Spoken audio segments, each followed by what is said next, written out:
আজকে আপনাদের এমন একটা রেসিপি তৈরি করে দেখাবো যেটা কি আপনারা আগে কখনো হয়তো খাননি।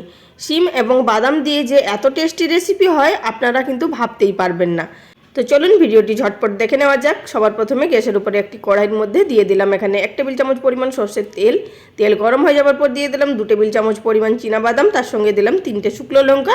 ঝালটা আপনারা বাড়িয়ে কমিয়ে নিতে পারেন। তো বাদামগুলো ভেজে নেওয়ার পর এইভাবে তেল থেকে তুলে নিলাম। তারপর সেই একই তেলের মধ্যে দিয়ে দিলাম প্রায় 5 থেকে 6টা শিম ভালোভাবে পরিষ্কার করে ধুয়ে ছোট ছোট টুকরো করে কুচি করে নিয়েছি।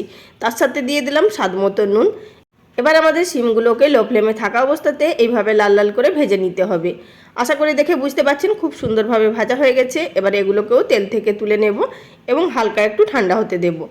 তো ঠান্ডা হয়ে যাওয়ার পর এবার অপর দিকে একটি গ্রাইন্ডিং জার নিয়ে নিয়েছি। তার মধ্যে ভেজে রাখা বাদাম, শিম এবং শুকনো লঙ্কা দিয়ে দিলাম। তার সাথে দিয়ে দিচ্ছি 1 টেবিল চামচ পরিমাণ মতো কালো সর্ষে বাটা। অবশ্যই এখানে কিন্তু সর্ষে বাটা ব্যবহার করবেন বা আলাদা করে সর্ষে কিন্তু বেটে নিয়ে ব্যবহার করবেন। এর সাথে কিন্তু সর্ষে যদি বাটা যায় অনেক সময় দেখা যায় সর্ষেগুলো কিন্তু গোটা গোটা থেকে যায়। সামান্য পরিমাণ জল দিয়ে এইভাবে শুকনো শুকনো পেস্ট তৈরি করে নিলাম। অবশ্যই কিন্তু খুব বেশি জল দেবেন না, তা না হলে কিন্তু পাতলা হয়ে যাবে।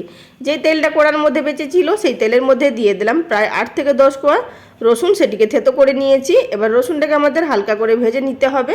তার সাথে দিয়ে দিলাম সামান্য পরিমাণ নুন আর দিয়ে দিলাম সামান্য পরিমাণ হলুদের গুঁড়ো।